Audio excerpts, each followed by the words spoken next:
Oliver beauty அழகு கண்ணாடி fine quality உன் பர்சனாலிட்டி படிச்சு பாரு இங்கிலீஷ் பேப்பர் நானடி நான் ஃபேர் அண்ட் லவ்லி போட்டுன்னு வந்த சூப்பர் மேனடி. எல்லாருக்கும் வணக்கம். நான் கானா பாலா பேசுகிறேன்.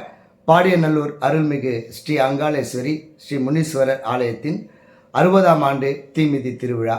இது வைர விழா நிகழ்வு. இது இளஞ்சூரியன் நற்பணி மன்றத்தின் சார்பாக நடைபெறுகின்ற 3ஆம் ஆண்டு விழா. இது மக்கள் இசை பாடகர் செந்தில் கணேஷ் மற்றும் சகோதரி ராஜலட்சுமி அவங்களுடைய மக்கள் இசை கலைஞரோடு நானும் சூப்பர் சிங்கர் புகழ், ரக்ஷிதா மற்றும் கிருஷாந்த் எல்லாம் சேர்ந்து செம கொண்டாட்டமாக அந்த நிகழ்ச்சியை செய்ய இருக்கிறோம். மறக்காமல் வந்துருங்க.